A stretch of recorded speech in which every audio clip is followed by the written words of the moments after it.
और वीरेंद्र, अगर मेरे को मिड कैप में अच्छा लग रहा है तो मैं आज आपको डिस्क्लोजर में बताऊं, मैंने यस बैंक के आईपीओ में पैसा डाला था और मुझे लगता है 12 रुपए में it is a bank worth holding for the next 2 years।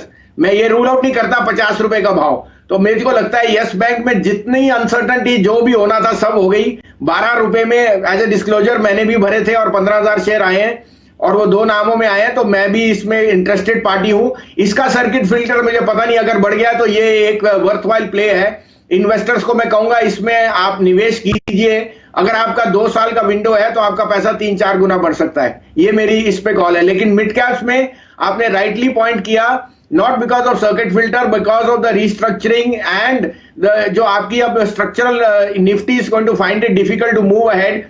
It will be more color on the mid cap, so I would be more positive on select mid caps in construction, in mid cap banks and in industrials. ठीक बात है।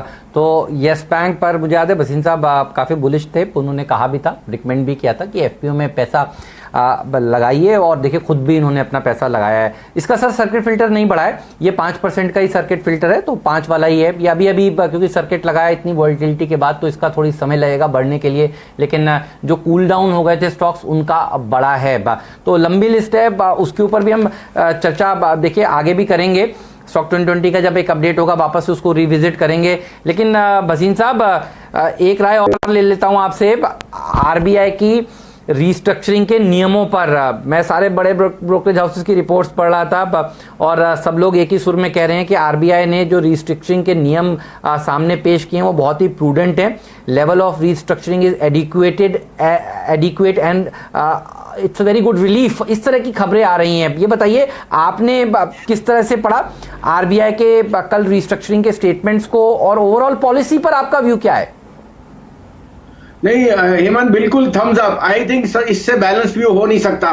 उन्होंने आपको rate cut नहीं दिया क्योंकि आपके inflation बढ़ रहा है, साथ में उन्होंने कहा कि जहां आपको जरूरत पड़े हम वहां खड़े हैं, तो our back is with you. और साथ में इंडिकेशन भी ये करा कि रिपो रेट को इससे ज्यादा घटने का, रिवर्स को भी करने का कोई अनटच छोड़ दिया।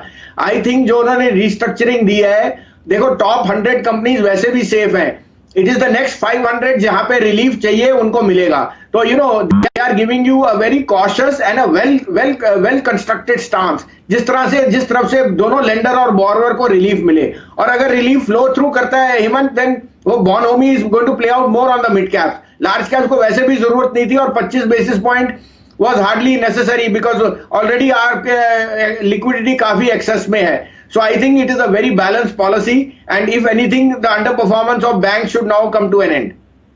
क्या उम्मीद कर रहे हैं, कैसी लिस्टिंग होगी और स्पेस क्यूब में आपके फेवरेट्स क्या हैं? मुझे याद है शुरुआत में आपने कहा था डीएलएफ पर नजर रखनी चाहिए इस लिस्टिंग के चलते, तो आज इसकी लिस्टिंग हो रही है रीट्स की। हाँ बिल्कुल हेमंत जी, देखिए 7.5% पे उसका 13 टाइम्स ओवर सब्सक्राइब हुआ। आज कोई रियल एस्टेट लेंडर को 12-13% से कम नहीं मिलता। And REIT is a most transparent way of giving dividend through your rental income. ये हांगकांग और यूएस में तो बहुत प्रेवलेंट है और मुझे लगता है यहाँ पे it becomes a very attractive instrument. तो डीएलएफ की आई थिंक जो भी बैड न्यूज है वो सब प्राइस्ड है 140। आपको मैंने पहले भी कहा, I am extremely bullish on DLF with a target of 170 in the next 2 months. I would again reiterate यहाँ पे again a buying. हेमंत जी आप कहें तो मैं आज एक पेनी स्टॉक के बारे में भी बात करना चाहता हूं जो मैं नॉर्मली नहीं करता, और उसके बारे में मैं रीजनिंग भी देना चाहता हूं अगर आपकी परमिशन हो तो। सर प्लीज सर बताइए। तो आपने और वीरेंद्र ने पूछा ये सर्किट फिल्टर और पेनी स्टॉक्स में बहुत है। एक आपको मैं बात बताता हूं, आपने सीमेंट के नंबर्स देखे आज, डालमिया भारत, इससे पहले श्री सीमेंट, इससे पहले UltraTech, ACC Ambuja, cement is going through the roof.